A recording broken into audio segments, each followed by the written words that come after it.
What is up, guys? My name is Ari, and in this video we're going to be diving in straight into Verasity because Verasity has been exploding. But before that, I do want to have a look at the whole crypto bubble map because everything is in absolute green today. We got a green day.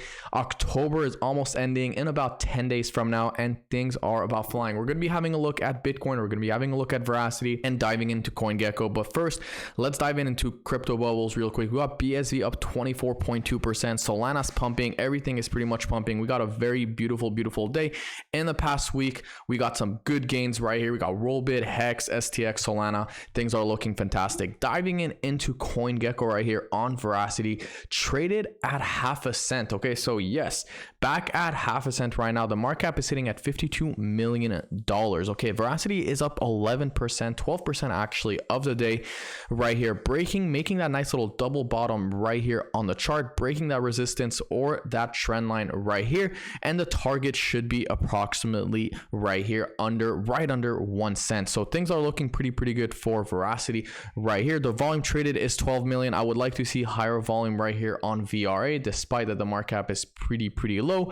I would like to see higher volume. Circling supply is the same, as you guys know, nothing too crazy. Before I dive into VRA, I do want to have a look at Bitcoin because Bitcoin's king, and everything else is pretty much in green because Bitcoin is pretty much pumping right under $30,000. So this is Bitcoin right here on the monthly time frame. So keep in mind, guys, this is the monthly time frame for Bitcoin. We do have a lot of room to run right here on the RSI, as you guys can see.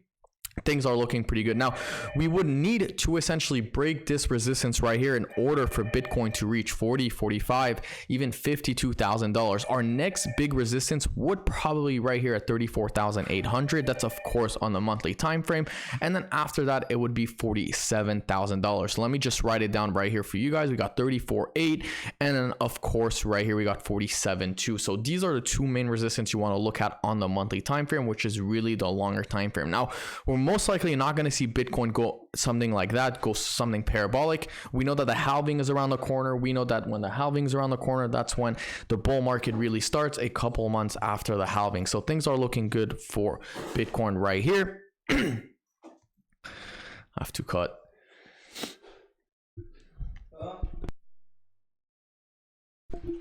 Je dois couper.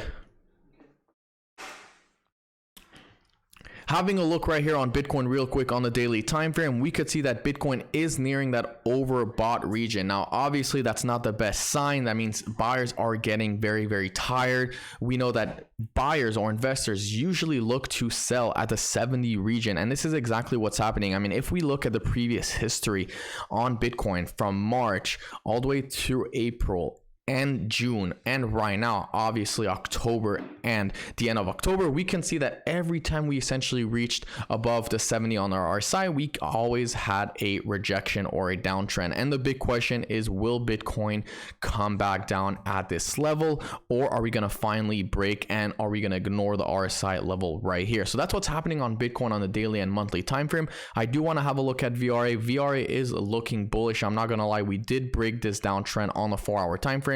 If we have a look on the daily time frame, we also did break it. It seems like we do have some room to run right here on the daily time frame. We broke this nice little resistance. We had a nice little beautiful double bottom right here. The big question is, will Verasity start to go parabolic from here, or are we gonna see or are we gonna get rejected? Is this gonna be a fake out? We're gonna have to see obviously where the daily candle closes. There's 12 hours left before the daily candle closes. If we see a successful closure above this resistance right here, obviously we could see Verasity run, and the RSI pretty much won't matter so much right here. On the weekly time frame, it is looking pretty good. We have two beautiful wicks right here. It seems like the buyers are here.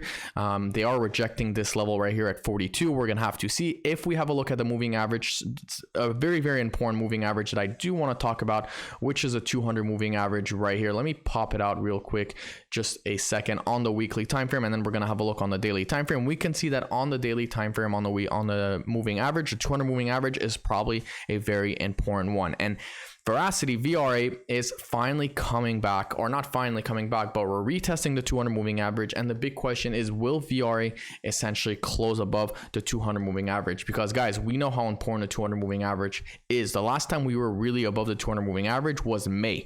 Okay, and then we kept on getting rejected. Okay, so we had 3 rejections right here. came back down, made a beautiful double bottom right here, and the neckline would essentially be sitting at 54. So if we manage to break the neckline right here at 52, that would be a very, very bullish sign and a potential long opportunity. So yes, Verasity might be up 10%, 11%, but you also need to keep in mind that Bitcoin is also up, and we know when Bitcoin goes up, altcoins usually go up as well. So that is my quick video, guys, on VRA on Bitcoin. If you guys do like this video, don't forget to smash that subscribe button, leave a like, and I will see you guys in my next video.